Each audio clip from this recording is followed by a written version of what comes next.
The most disgusting and heinous act I've ever seen on a live stream happened yesterday. While on a boardwalk, Imaru, Cece, and Valkyrae were minding their own business, having a good time, just being with their collective of people. And we see the altercation that happens where a man, I don't know if he's a fan, I don't know if he's a stalker, I don't know what he is. He literally walks up to them and attacks them.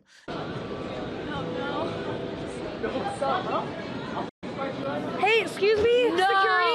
Emily, no! Hey, stop! Whoa! Fight right now. What? Right. Get away from now. Hey, what's going Security! He's harassing us.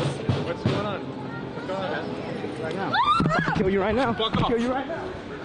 Now, as an update, it's glad that they're safe. They got home. You know, the police eventually do show up in the situation, but nothing that I saw in this video provoked any sort of situation like this. And if anything, a video like this just uncovered honest to God, horrible truth that we need to discuss as a community. Not just as IRL streamers, not just as content creators, but as men in general. A change for the better, as you would say.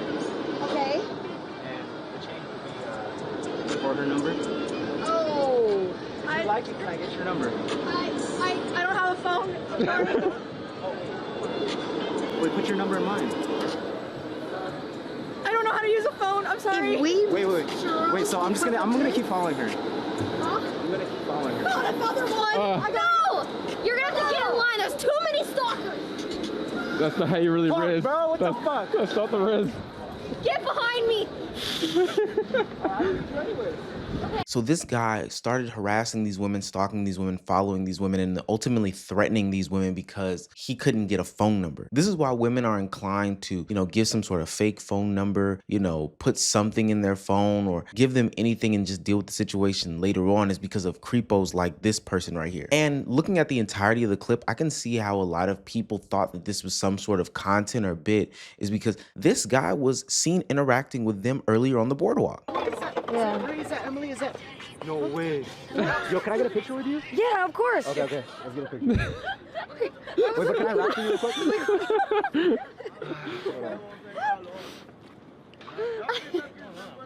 This is Cinna. Hello. Nice to meet you. I was waiting for it. Nice to meet you. Hi. My name's Russell. Hi, nice to Ray. meet Nice to you. meet you. Hey, Emily, could you take Rosie. a photo? Rosie, nice to meet you. Nice to meet you. My name's Russell. Russell. She can take a pic.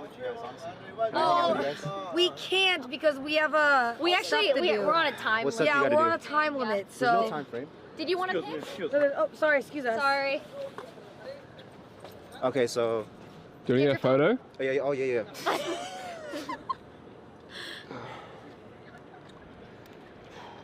Why do they say rhyme? Together. Because his name's Russell. Together. Did you call me Russell? No, his name is Russell. Oh! She's had a long week. I am running on like 3 hours of sleep. Please forgive me. My brain is actually like lagged. All right, fuck. Let's take a picture.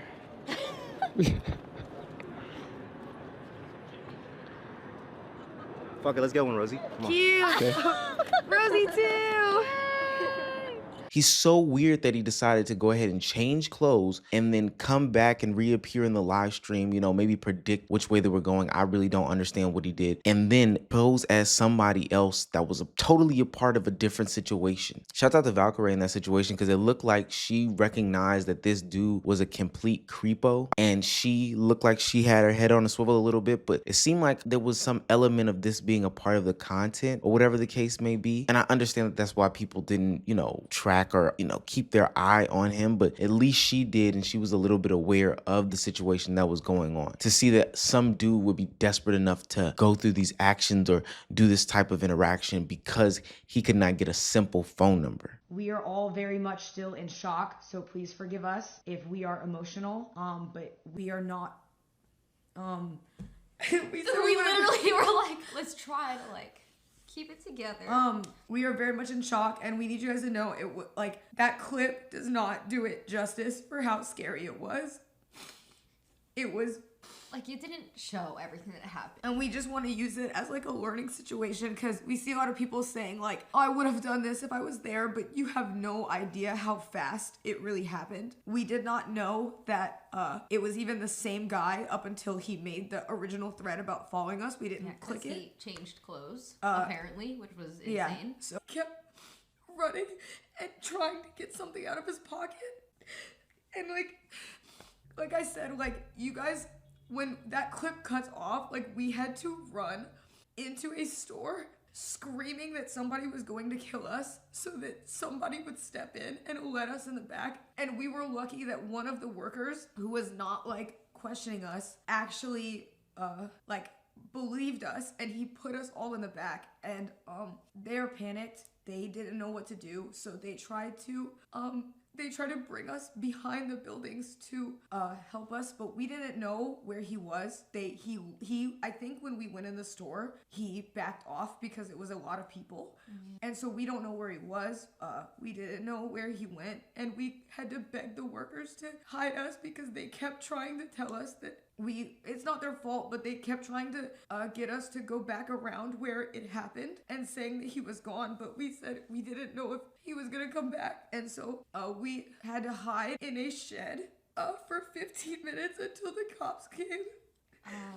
We were So this is one thing I do hate about internet content or internet culture or just existing here on the internet, is the fact that these women even feel the need to address the situation, address any naysayers, address any doubters. Like, I understand the concept of letting supporters and fans know that you are safe, sound, you're just going through something mentally, etc., etc. Especially because part of the reason why these women had to come out and say what they said is because people had so much analyzation as to what the cameraman should have did. He should have put the camera down and beat him up. Somebody should have had Pum on him.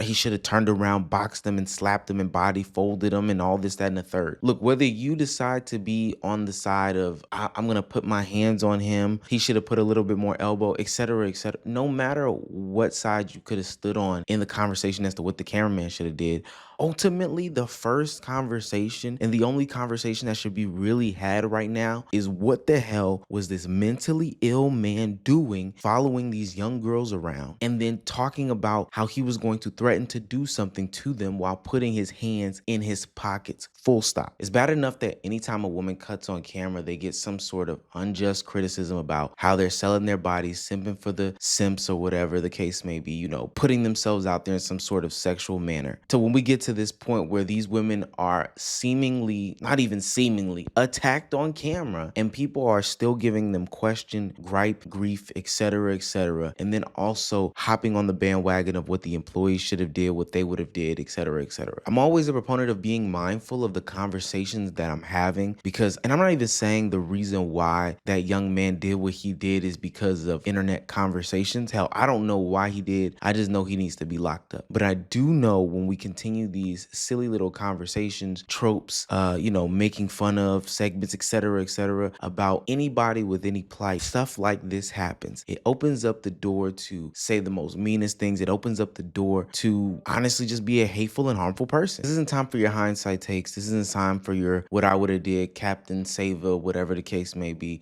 This is just time to say, yo, I'm glad these young women are safe. And then let's analyze how we can make this a more inclusive space for women by not perpetuating some of these, insane tropes or talking points that ultimately can lead to violence.